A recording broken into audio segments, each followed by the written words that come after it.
నమస్తే, welcome to Andhra times. ఇప్పుడు headlines చూద్దాం. డిప్యూటీ సీఎం భట్టి విక్రమార్క ఇంట విషాదం. హైదరాబాద్ ట్రాఫిక్ కష్టాలు, కొత్తగా 1000 మంది హోంగార్డులు, సిపి కీలక ప్రకటన. 2 లక్షల రూపాయలు రైతు రుణమాఫీ, రేవంత్ సర్కార్ కీలక update. Telangana deputy CM Bhatti Vikramarka ఇంట తీవ్ర విషాదం నెలకొంది. ఆయన సోదరుడు మల్లు వెంకటేశ్వర్లు కన్నుమూశారు. అనారోగ్యంతో బాధపడుతున్న వెంకటేశ్వర్లు హైదరాబాద్ గచ్చిబౌలిలోని ఏఐజీ ఆసుపత్రిలో చికిత్స పొందుతూ తుది శ్వాస విడిచారు. హోమియో ఎండీ చదివిన మల్లు వెంకటేశ్వర్లు ఆయుష్ శాఖలో ప్రొఫెసర్గా, అడిషనల్ డైరెక్టర్గా పనిచేసి రిటైర్డ్ అయ్యారు. అనంతరం వైరాలోని 1వ వార్డులో ఉన్న తన నివాసంలో హోమియో వైద్యశాలను నిర్వహిస్తూ ఉన్నారు.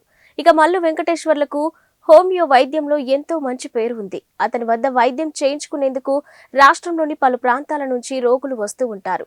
డబ్బు కోసం కాకుండా సామాజిక బాధ్యతతోనే ఈ ఆసుపత్రిని ఆయన నిర్వహించారు.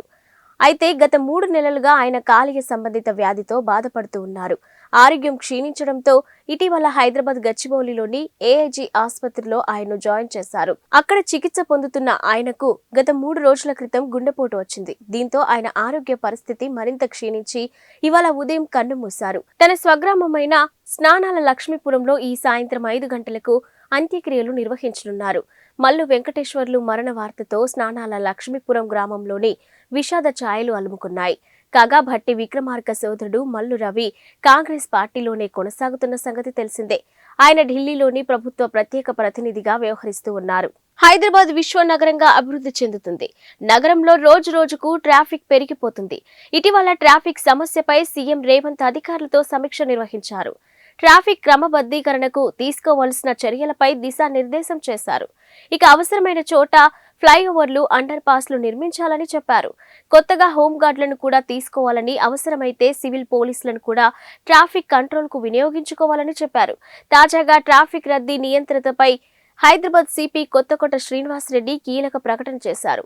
నగరంలోని ట్రాఫిక్ సమస్యలు తొలగిపోయేలా చర్యలు తీసుకోవాలని సీఎం ఆదేశించిన నేపథ్యంలోనే ట్రాఫిక్ క్రమబద్ధీకరణకు కొత్తగా 1000 మంది హోంగార్డులను నియమిస్తున్నట్లు ఆయన ప్రకటించారు. దేశంలోని జాతీయ రోడ్డు భద్రతా మాసోత్సవాల్లో భాగంగా సోమవారం Hyderabad traffic police west zone ఆధ్వర్యంలో బంజారా హిల్స్ లోని సుల్తాన్ ఉల్ ఉలూం ఎడ్యుకేషనల్ సొసైటీ ఆడిటోరియంలో రహదారి భద్రతా చైతన్య సదస్సు నిర్వహించారు. తెలంగాణ ప్రభుత్వం 6 గ్యారంటీల అమలుకు కార్యాచరణ సిద్ధం చేస్తుంది. ఇప్పటికే 2 గ్యారంటీలు అమలు చేస్తూ ఉండగా మరో 2 గ్యారంటీల అమలుకు రెడీ అయింది. ఇక కాంగ్రెస్ గ్యారంటీలో రైతులకిచ్చిన 2 లక్షల రుణమాఫీ ముఖ్యమైంది. ఈ హామీపై చాలా మంది రైతులు ఆశలు పెట్టుకున్నారు. రైతు రుణమాఫీపై మొన్న జరిగిన బడ్జెట్ ప్రసంగంలోనూ డిప్యూటీ సీఎం ఆర్థిక మంత్రి భట్టి విక్రమార్క కీలక కామెంట్స్ చేశారు. పథకం అమలుకు కార్యాచరణ సిద్ధం చేస్తున్నామని చెప్పారు. తాజాగా ధరణి కమిటీ సభ్యుడు ఎం కోదండరెడ్డి కూడా రైతు రుణమాఫీపై కీలక అప్డేట్ ఇచ్చారు. రైతు రుణమాఫీ ఏకకాలంలో చేస్తామని ఇచ్చిన హామీకి కట్టుబడి ఉన్నామని ఆయన తెలిపారు. రైతుల అప్పుల వివరాలు సేకరించే పనిలో ప్రభుత్వం ఉందని అన్నారు. అందుకు సంబంధించిన పూర్తి సమాచారం రాగానే కార్యరూపం దాల్చుతుందని చెప్పారు.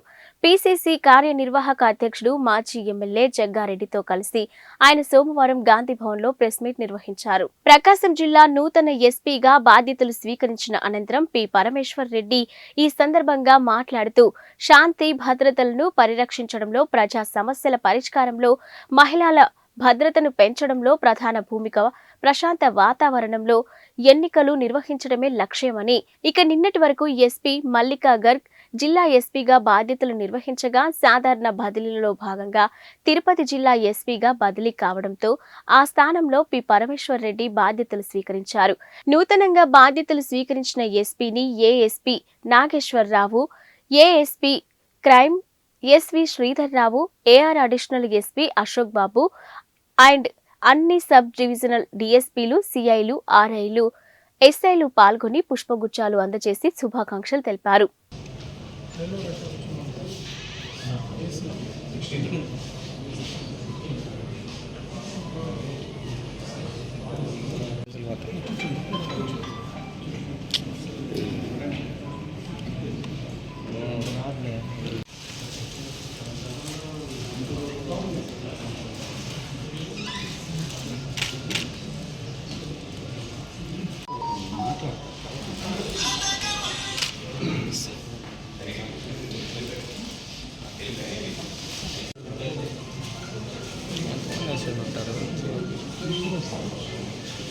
గుడ్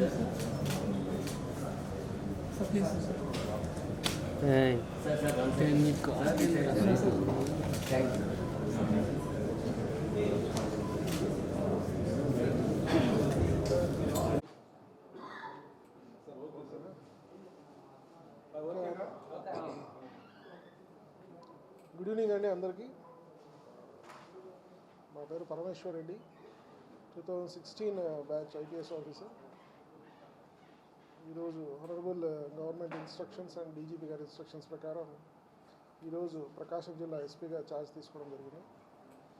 సో ఇక్కడున్న రాబోయే కాలం ఎలక్షన్స్ టైం కాబట్టి ఇక్కడ అన్ని ఏరియాస్ కూడా అవగాహన చేసుకొని లా అండ్ ఆర్డర్ ప్రాబ్లమ్స్ ఎటువంటి రాకుండా ఎలక్షన్స్ పీస్ఫుల్గా కండక్ట్ చేస్తూ రెగ్యులర్ లా అండ్ ఆర్డర్, ఇంకా ట్రాఫిక్ హైవే ఉంది కాబట్టి యాక్సిడెంట్స్ కూడా ఎక్కువ జరిగే అవకాశం ఉంది.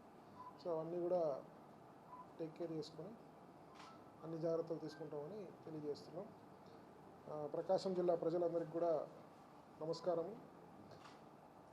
రాబోయే కాలం మా డ్యూటీ పరిధిలో మేము చేసే కార్యక్రమాలన్నింటికి కూడా ప్రజల నుంచి సహాయ సహకారాలు అందించాలని వాళ్ళందరికీ కోరుకుంటున్నాం. అలాగే మీడియా ప్రతినిధులకు, రాజకీయ నాయకులకి అందరూ కూడా సమన్వయంతో సహకారం అందించాలని కోరుకుంటున్నాం. Thank you. గుంటూరు త్రాగునీటి కాలుష్యంతో ప్రబలిన అతిసారస్సులు అదుపులోకి రాలేదు. సోమవారం కూడా 35 మంది డయేరియా బాధితులు చికిత్స కోసం జీజీహెచ్లో చేరారు. ఇక దీంతో ఇప్పటి వరకు ఆసుపత్రిలో చేరిన రోగుల సంఖ్య 75కు చేరింది. వీరిలో 2 పరిస్థితి విషమంగా ఉండటంతో మెరుగైన వైద్యం కోసం విజయవాడ సమీపంలోని నిమనీపాల్ ఆసుపత్రికి తరలించారు. జీజీహెచ్లో కోలుకున్న 15 మంది రోగులను డిశ్చార్జ్ చేశారు. ప్రస్తుతం 60 మంది చికిత్స పొందుతున్నారు. అయితే ప్రభుత్వం ఊహించిన దానికంటే నగరంలోని ప్రబలిన అతిసార తీవ్రత అధికంగా కనిపిస్తుంది. 3 రోజులైనా నగరంలో కేసుల తీవ్రత ఏమాత్రం తగ్గడం లేదు. ఇక అధికారులు చర్యలు తీసుకుంటున్నామంటున్నారు కానీ గంటకు బాధితుల సంఖ్య మాత్రం పెరుగుతూ వస్తుంది. ఇప్పటికీ కొత్తగా కేసులు నమోదవుతున్నాయి. ఇక బాధితుల్లో పలువురు ఇళ్లలో స్థానిక ఆర్ఎంపీల పర్యవేక్షణలోనే మరికొందరు సమీపంలోని పీహెచ్సీలు, ప్రైవేటు వైద్యశాలల్లో చికిత్సలు పొందుతూ ఉన్నారు. బాగా నీరసించిన రోగులను ఆయా వైద్యులు జీజీహెచ్కు తరలిస్తున్నారు. ఇక 1000 కుటుంబాలకు ఒక వైద్య శిబిరం చొప్పున నిర్వహించాలని ఆరోగ్య శాఖ మంత్రి నిర్ణయించింది. పరిస్థితి అదుపులోకి వచ్చే వరకు శిబిరాలు కొనసాగించాలని మంత్రి రజనీ ఆదేశాలు జారీ చేశారు. వాంతులు, విరోచనాలతో కొంతమంది అప్రమత్తమై ఏదైతే మన జీజీహెచ్ని ఆశ్రయిస్తున్నారో వాళ్లకు సంబంధించినటువంటి ఆ కేసెస్ వివరాలన్నింటినీ కూడా మీకు ఇవ్వడం జరుగుతూ ఉంది. ఇప్పటికే టోటల్గా మన గుంటూరు జనరల్ హాస్పిటల్కి సంబంధించి 75 మంది పేషెంట్స్ ఆశ్రయించగా 15 మందిని ఇప్పటివరకు కూడా మనం డిశ్చార్జ్ చేయడం జరిగింది. అండ్ ఇప్పుడు ఆన్ బెడ్ ఎవరైతే ట్రీట్మెంట్ పొందుతున్నారో 60 మంది మన జీజీహెచ్లో ఇప్పుడు ఉన్నారు. అండ్ వీళ్ళకి సంబంధించి కూడా ఈ పూట కొన్ని డిశ్చార్జెస్, మళ్ళీ ఇంకొంచెం బెటర్ అవ్వగానే రేపు కొన్ని డిశ్చార్జెస్, ఇలా కంటిన్యూస్గా ఈ డిశ్చార్జెస్ కూడా ఉండబోతూ ఉన్నాయి. అంటే వాళ్ళు బెటర్ అయినటువంటి పరిస్థితుల్లో ఉండబోతూ ఉన్నాయి. అండ్ దీనికి సంబంధించి మనం చూసుకున్నట్టయితే ఎందుకు ఈ సిచ్యువేషన్ ఏంటి అనే దాని మీద కూడా పూర్తి స్థాయిలో ఇక్కడ ఉన్నటువంటి అధికారులందరూ, కలెక్టర్ గారు కావచ్చు, కమిషనర్ గారు కావచ్చు, ఈరోజు వైద్య ఆరోగ్య శాఖకు సంబంధించి వీరికి మెరుగైన వైద్య సేవలు అందించే దిశగా అందరూ, స్పెషల్ సిఎస్ కృష్ణబాబు గారు కావచ్చు, కన్సర్న్ హెచ్ఓడీస్ అందరూ కూడా ఇక్కడికి వచ్చి ఈరోజు ఒక సమిష్టి రివ్యూ చేసి పర్టికులర్గా మన డిస్ట్రిక్ట్, మన జీజీహెచ్ గురించి, అలాగే జిల్లాలో ఉన్నటువంటి అన్ని యూపీహెచ్సీల గురించి, అక్కడ ఉన్నటువంటి పిహెచ్సిస్ గురించి, డిస్ట్రిక్ట్ హాస్పిటల్స్ ఎక్కడెక్కడ పరిస్థితి ఎలా ఉంది, ఎక్కడి నుంచి ఎక్కడ కేసులు వస్తున్నాయి అనే దాని మీద కూడా ఒక సమిష్టి రివ్యూ అనేది చేసుకోవడం జరిగింది. మనం ఇందులో ముఖ్యంగా చూసుకున్నట్టయితే సిటీలో, గుంటూరులో శారదా కాలనీలో ఒక 7 కేసెస్ వరకు మనకు ఇప్పుడు రావడం జరిగింది. And at the same time శ్రీనగర్లో 10 రావడం జరిగింది. సంగడిగుంటలో కూడా ఒక 6 రావడం జరిగింది. ఇంకా మిగతా నల్లచెరువు కావచ్చు, ఏటి అగ్రహారం కావచ్చు, శ్రీనివాసరావుపేట, అలాగా నల్లకుంట, ఎల్ఆర్ కాలనీ, చుట్టుకుంట, నెహ్రూ నగర్, ఇలా అరండపేట కావచ్చు, కొరటిపాడు, బ్రాడీపేట, ఇలా ఈ ఏరియాస్ ఏవి తీసుకున్నా కూడా అక్కడ ఒకటి, ఎక్కడన్నా ఒక చోట 1, 2 వచ్చినటువంటి సిచ్యువేషను. మిగతా అంతా కూడా స్కాటర్డ్గా ఒక చోట, ఇంకొక ఏరియాలో ఒకటి, ఇంకో ఏరియాలో ఒకటి, అట్లా ఒక్కొక్కటిగా కూడా కనిపిస్తూ ఉన్నాయి.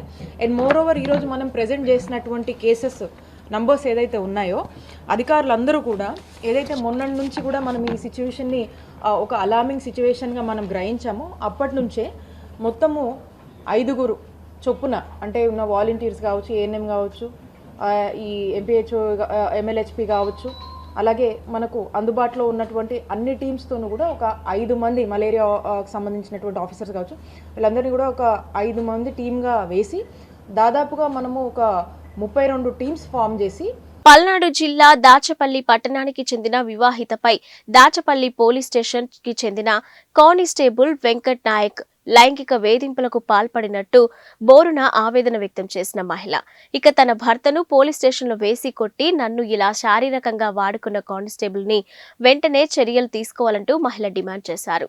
ఇక తాను 3 నెలల గర్భిణిగా ఉన్న సమయంలో సెక్సువల్ హరాస్మెంట్ చేయడంతో తన గర్భం కూడా పోయిందంటూ మహిళ ఆవేదన వ్యక్తం చేశారు. నా పాపని గదిలో వేసి ముందు బంధించి నాపై లైంగిక వేధింపులకు పాల్పడ్డాడని మహిళ ఆవేదన. ఇక రాష్ట్రంలో దిశ చట్టం అమలవుతుందా లేదా అంటూ మహిళ ఆవేదన వ్యక్తం చేశారు. మీడియా వారు న్యాయం చేయాలంటూ ఆవేదన వ్యక్తం చేసిన మహిళ వెంకట్ నాయక్ అనే అతను నేను ఇక్కడ నారాయణపురంలో రెంటుకుంటుంటే మా హస్బెండ్ పోలీస్ స్టేషన్లో కేసు అయి ఉంటే మా ఇంటికి వచ్చాడు. వచ్చిన ఫస్ట్ 4-5 డేస్ బాగానే ఉన్నాడు. తర్వాత నన్ను అది ఇది మీ హస్బెండ్ మీద అన్ని కేసులు ఉన్నాయని చెప్పేసి నన్ను నా పాపని భయభ్రాంతులకు గురి చేసి సెక్సువల్ హెరాస్మెంట్ చేసి దానివల్ల నాకు ప్రెగ్నెన్సీ కూడా అబార్షన్ అవ్వడం అనేది జరిగింది. నేను ఎస్పీ ఆఫీస్కి వెళ్ళినా కానీ నాకు న్యాయం అనేది జరగలేదు. ఇక్కడ సిఐ గారిని సంప్రదించినా కానీ ఎస్ఐ గారి దగ్గరికి వెళ్తే సిఐ గారి దగ్గరికి వెళ్ళమని, సిఐ గారి దగ్గరికి వెళ్తే డిఎస్పీ గారి దగ్గరికి వెళ్ళమని చెప్పేసి ఒకళ్ళ మీద ఒకరు చెప్పుకుంటున్నారు. ఎందుకంటే వీళ్ళు ఒకే డిపార్ట్మెంట్ కాబట్టి నాకు అనేది ఎటువంటి న్యాయం అనేది జరగలేదు. దయచేసి ప్రెస్ వాళ్ళ వల్ల అయినా కానీ నాకు న్యాయం జరగాలని కోరుకుంటున్నాను. అలాగే చాలామంది ఆడపిల్లల్ని అతను అలా చేశాడని చెప్పేసి నాకు తెలిసింది. ఇలానే కేసుల్లో ఇచ్చేసి ఆడపిల్లల్ని వాడుకోవడం అనేది జరిగింది. చిన్న పాప ఉందని కూడా ఆలోచించకుండా నన్ను చాలా ఇబ్బంది పెట్టున్నాడు. దయచేసి నేను ఒకటే కోరుకునేది, నాలాగా ఎవరు ఆడపిల్లలు అనేది ఇబ్బంది పడకూడదు. వెంకట్ నాయక్ని శిక్షించాలని కోరుకుంటున్నాను. అరసవల్లి సూర్యనారాయణ స్వామివారి రథసప్తమి వేడుకలకు అన్ని శాఖలు సమన్వయంతో పనిచేసి వేడుకలను ఘనంగా నిర్వహించాలని జిల్లా కలెక్టర్ మంజీర్ జిలానీ సమూన్ పేర్కొన్నారు. ఫిబ్రవరి 16వ తేదీన జరగనున్న రథసప్తమి వేడుకలకు ఏర్పాట్లో భాగంగా సోమవారం జిల్లా కలెక్టరేట్ సమావేశం మందిరంలో అధికారులతో సమన్వయ సమావేశం నిర్వహించారు. దర్శనం కోసం వచ్చిన భక్తులకు ఎటువంటి అసౌకర్యం కలగకుండా చేపట్టనున్న ఏర్పాట్లపై సమావేశంలో తొలుత జిల్లా కలెక్టర్కు ఆలయ ఈవో డిఎల్వి రమేష్ వివరించారు. ఈ సందర్భంగా జిల్లా కలెక్టర్ మాట్లాడుతూ భక్తులకు ఎటువంటి అసౌకర్యం కలగకుండా అరసవల్లి రథసప్తమి వేడుకలు నిర్వహించాలని చెప్పారు. క్యూ లైన్లు, ప్రసాదాల పంపిణీ తదితర చర్యలు చేపట్టాలని, పాలు, బిస్కెట్లు, మంచినీరు అందించే ప్రక్రియ సజావుగా జరపాలన్నారు. వైద్య శిబిరాల ఏర్పాటు, ఉచిత భోజనం వంటి అంశాలను అడిగి తెలుసుకున్నారు. ఫిబ్రవరి 15వ తేదీ అర్ధరాత్రి నుండి పూజా కార్యక్రమాలు ప్రారంభం కానున్నాయని, ప్రశాంత వాతావరణంలో వేడుకలు నిర్వహించుటకు అన్ని ఏర్పాట్లు దాదాపుగా పూర్తయ్యాయని తెలిపారు. ఇక రథసప్తమి దృష్ట్యా దర్శనానికి వచ్చే భక్తులకు ఎటువంటి అసౌకర్యం కలగకుండా చర్యలు చేపట్టాలని సూచించారు. నిరంతరం విద్యుత్ అందేలా చర్యలు చేపట్టాలని, అలాగే ముందస్తు జనరేటర్లు అందుబాటులో ఉంచుకోవాలని సూచించారు.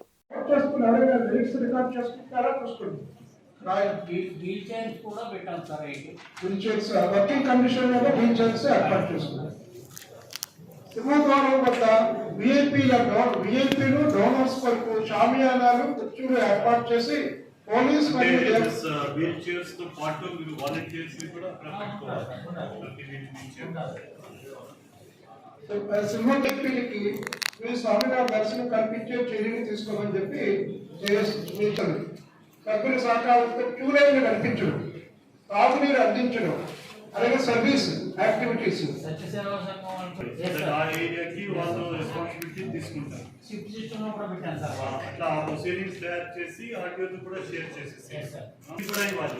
మీ లెవెల్లో కానీ ఆడియో లెవెల్లో కానీ మీటింగ్ పెట్టేసి ప్రతి ఒక్కరికి ప్రతి అంశం గురించి చెప్పాలి. సో నీట్ గా ఐడియా వచ్చేస్తుంది. భక్తుల కొరకు ఉచిత ఫ్రీ మీల్స్ పెట్టామని చెప్పి అంటున్నారు. అరసవల్లి గ్రామ సభ్యులు యు పాపారావు గారి ఆధ్వర్యంలో కొన్ని సేవా సంస్థలు మరియు ఆర్కే స్పోర్ట్స్ వారితో ఏర్పాటు చేస్తున్నారని చెప్పి రాసేది. అంటే వాళ్ళు సైట్ అడిగారు సార్. నేను సార్ పోలీస్ డిపార్ట్మెంట్ తోటి కూడా మేము కోఆర్డినేట్ చేసుకుని ట్రాఫిక్ అంతరాయం లేకుండా ఏర్పాటు చేద్దామని నేను మీటింగ్ చేసే ఫైనల్ ఇది ఒక చిన్న సొల్యూషన్ అండి. ఒక్క దగ్గర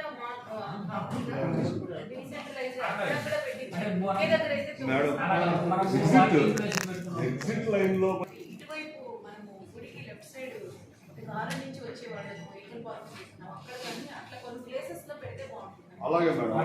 ఆ మామిడి తోపు దగ్గర సో మేడం గారి సూచన ఏఎంసీ అలాగే అది వైద్య శిబిరాలు నిర్వహిస్తామని చెప్పి మీరు ఏర్పాటు చేస్తున్నామని చెప్పి రాశారు. ఆల్రెడీ ప్లేస్ సెలెక్ట్ చేసుకున్నారు సార్ వాళ్ళే వచ్చి అక్కడ ఏర్పాటు చేసుకుంటారు. మేము అక్కడ కూడా పబ్లికేషన్ ఇస్తాము. 10వ తరగతి పరీక్షలకు పకడ్బందీగా ఏర్పాట్లు చేయాలని జిల్లా కలెక్టర్ డాక్టర్ మంజీర్ జిలానీ సమూన్ ఆదేశించారు. 10వ తరగతి పరీక్షల నిర్వహణపై కలెక్టర్ కార్యాలయ సమావేశ మందిరంలో సంబంధిత అధికారులతో సోమవారం జిల్లా కలెక్టర్ సమీక్ష నిర్వహించారు. ఈ సందర్భంగా కలెక్టర్ మాట్లాడుతూ పరీక్షలు మార్చి 18వ తేదీ నుండి 30వ తేదీ వరకు జరుగుతాయన్నారు. సమయం ఉదయం 9:30 ప్రారంభమై మధ్యాహ్నం 12:45 వరకు జరుగుతాయన్నారు. ఎక్కడా ఎటువంటి పొరపాట్లకు త్రావు లేకుండా చర్యలు చేపట్టాలని అన్నారు. ఇక జిల్లా నుండి 30,574 మంది విద్యార్థులు ఈ పరీక్షలకు హాజరు కానున్నట్లు పేర్కొన్నారు. జిల్లా అంతటా 145 పరీక్షా కేంద్రాలు ఏర్పాటు చేయడమైందని 7 ఫ్లయింగ్ స్క్వాడ్స్ చీఫ్ సూపరింటెండెంట్లు 145 మందిని ఏర్పాటు చేసినట్లు వివరించారు. ఇక పరీక్షలు విజయవంతంగా నిర్వహించాలని తెలిపారు. జిల్లా విద్యాశాఖ సహాయ కమిషనర్ ప్రభుత్వ పరీక్షల విభాగం అధికారులు మాట్లాడుతూ 10వ తరగతి లియాఖత్ అలీఖాన్ పరీక్షల నిర్వహణకు సంబంధించిన వివరాలు తెలిపారు. ఈ సమావేశంలో జిల్లా SP AR Radhika, DRO M Ganapathi Rao, RDO C H Rangaiah తదితరులు పాల్గొన్నారు. ఇది ఒక చాలా ఇంపార్టెంట్ రోల్ పోస్టల్ డిపార్ట్మెంట్. అలాగే జరిగినట్టుగా బస్సులు ఏర్పాటు చేయాల్సిన అవసరం ఉంటుంది. Sir, from 18th of for your all the line departments cooperation during the last year exam, has decided issued a notification for conducting 10th class exam from district Srikakulam. 30,570 4 students are going to appear for the exam. All these students, 155 centers have been identified, sir. And now we have got grading of centers, sir, ABC, also. So in such a, we have got 62 C category centers, for which we need to have a separate mechanism to reach, to make the question paper to reach the centers. We have got, during the last year, we have got 3 centers which were problematic, sir, where already CC cameras and other security measures have been taken, sir. This year, during the last year information, this year 3 centers newly identified as a problematic centers, sir. These 3 centers also is going to be surveillance, sir. We will CC camera surveillance. After that, for transportation of this exam material, police escort teams will be sent with their vehicles. And there will be one wireless set which will be established in the strong room that's in the GH, sir. They will know and we will see that no violation happens. And there will be bandobast at each examination center depending on the strength of students there. And last time we utilized Mahila police for frisking, sir. Only we have to replace the Mahila police for frisking because we don't have enough women police officers in the district, sir. That's the only request we have sir. And then we will be arranging mobile police parties going to moving to curtail any rumors to prevent the leakage cases, sir. And Akshaya developers అధినేత Madiwada Venkatakrishna Christian సేవలు అభినందనీయమని Janasena party రాష్ట్ర కార్యదర్శి మండలి రాజేష్ అమ్మిశెట్టి వాసులు కొనియాడారు. ఇక జనవరి 28వ తేదీన మాదివాడ వెంకటకృష్ణ ఆధ్వర్యంలో ఉచిత మెగా వైద్య శిబిరాన్ని నిర్వహించారు. ఈ శిబిరంలో కంటి వైద్య నిపుణులు 650 మందికి కళ్లజోళ్లు అవసరం ఉన్నట్లు గుర్తించారు. కళ్లజోళ్లు అవసరం ఉన్నవారికి చల్లపల్లిలోని చంద్ర రాజేశ్వరరావు వికాస కేంద్రంలో సోమవారం వెంకటకృష్ణ ఆర్థిక సహకారంతో పార్టీ జిల్లా అధికార ప్రతినిధి రాయపూడి వేణుగోపాలరావు అధ్యక్షతన నిర్వహించిన కార్యక్రమంలో మండలి రాజేష్ అమ్మిశెట్టి వాసుల చేతుల మీదుగా కళ్లజోళ్లను పంపిణీ చేశారు. ఈ సందర్భంగా మండలి రాజేష్ మాట్లాడుతూ జనసేన పార్టీలో చేరిన అనతి కాలంలోనే వెంకటకృష్ణ సేవా కార్యక్రమాలు చేయడం హర్షణీయమన్నారు. ఇక జనసేన పార్టీ అధినేత పవన్ కళ్యాణ్ కోరుకున్నట్టు అదే బాటలో వెంకటకృష్ణ పయనించడం ఆశాదాయకమన్నారు. ఇక తమ అధినేత కోరుకున్నట్టు సమస్యలపై పోరాడటం, సమస్యలు ఉన్న చోట ముందు ఉండేది జన సైనికులేనని తెలిపారు. అధికార దుర్వినియోగానికి పాల్పడే వారికి ముందు గుర్తు వచ్చేది జనసేన పార్టీయే అన్నారు. ఈరోజు మొట్టమొదటిసారిగా హిందూపురం వాల్మీకి సంఘం సంబంధించి మొట్టమొదటిసారి ఆత్మీయ సమావేశానికి వచ్చినాడు. ఆ ఫీలింగ్ ఎలా ఉంది మీకు? ఆత్మీయ కలిక వాల్మీకి అన్నలందరూ కూడా కలిసి పెట్టినారు. చాలా సంతోషంగా ఉంది. చాలా బాగా అందరూ కూడా ఆదరించడం జరిగింది. అన్నలందరూ కూడా మేమున్నామమ్మా నీతో పాటని అందరూ కూడా ధైర్యంగా ముందుకు నీతో పాటు మేమందరం కూడా ఉన్నాము, మీరు కాదు ఈరోజు మేమే నిలబడినట్లుగానే వాళ్ళే చెప్పడం జరుగుతారు. నిలబడాల్సింది అనివార్యం. ఎవరు పార్టీ డిసిజన్ తీసుకుంటుందో అది ఆ పార్టీ ఈ పార్టీ అని కాదు, డిసిషన్ తీసుకునే హక్కు వాళ్ళకు ఉంది. వాల్మీకిలు పెడితే కూడా నేను అందరికీ చెయ్యెత్తి మొక్కి వినతి చేసుకుని నేను హిందూపురంలో ఇప్పుడు పార్లమెంటరీ అభ్యర్థిగా వైఎస్ఆర్ కాంగ్రెస్ పార్టీ జగన్మోహన్ రెడ్డి అన్న తెచ్చిన పథకాలన్నీ కూడా ప్రతి గడపకి పోయినాయి.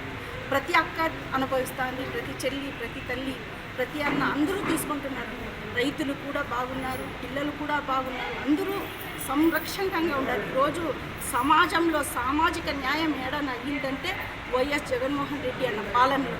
దయచేసి అన్న ఏమి రామరాజ్యం కట్టినారో ఆ రామరాజ్యం మనకు ఉండాలి, మనమందరూ కూడా సురక్షితంగా ఉండాలి, మనమంతా కూడా సమాజంలో గౌరవంగా ఉండాలి అంటే దయచేసి ఏ పార్టీ ఏ వర్గానికన్నా ఈ ఆడకూతురు ప్రతి ఒక్క ఇంటి గడపకు హిందూపురం పార్లమెంటరీ ప్రతి గడపకు అడుగుతా ఉంది. జగన్మోహన్ రెడ్డి సంక్షేమ పథకాల జొత్తులో ఈ ఆడకూతురు కూడా మీ ఇంటి బిడ్డ.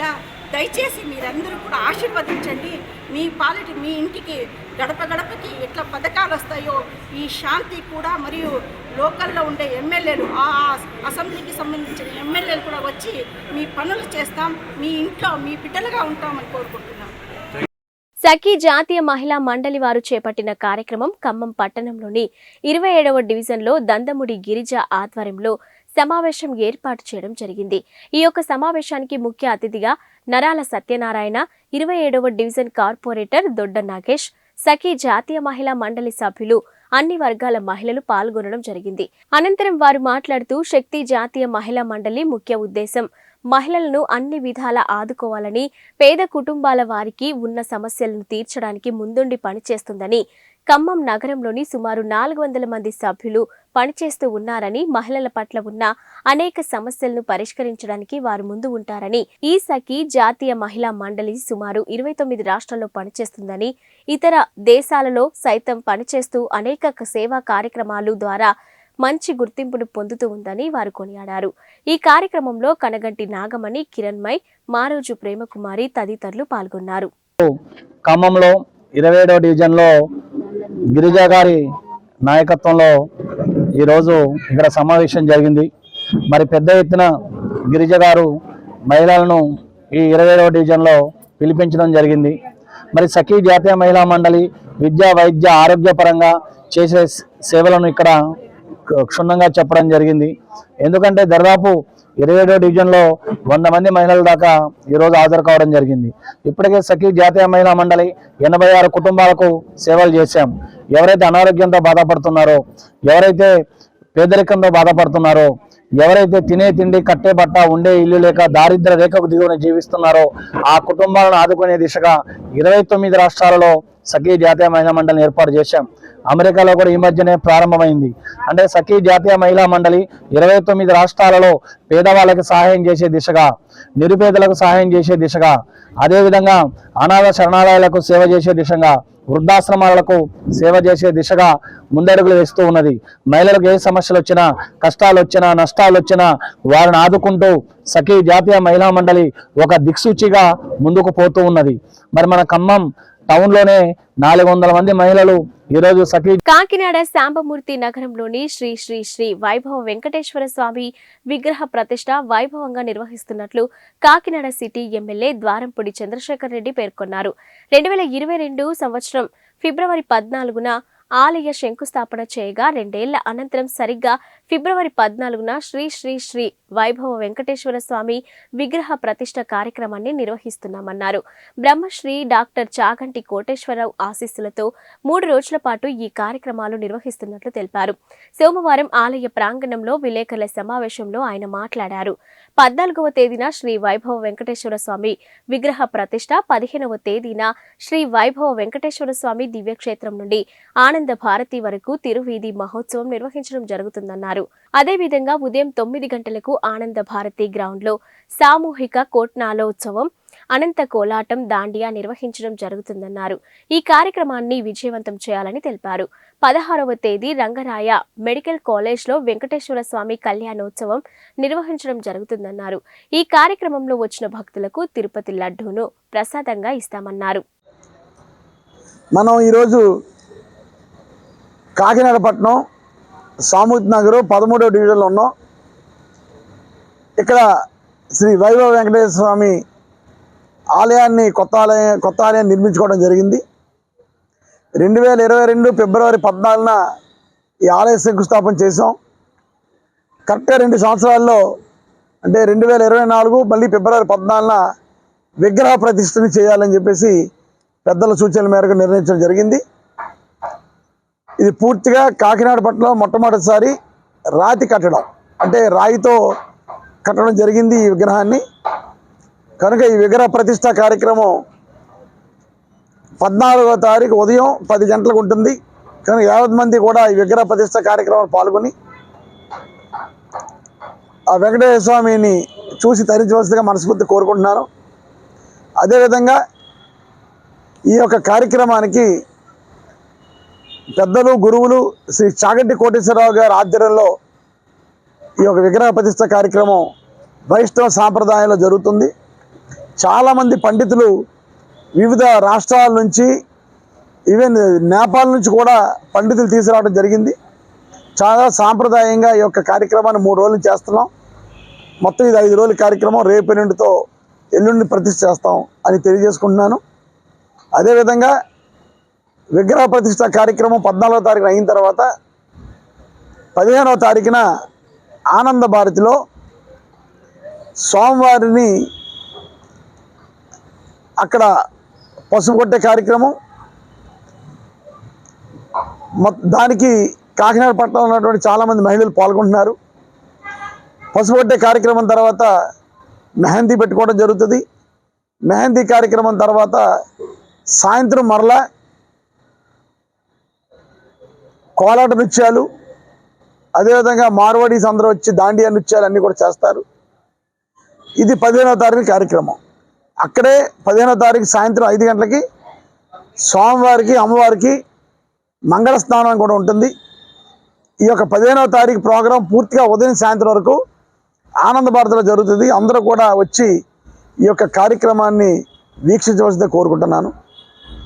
తర్వాత 16వ తారీఖున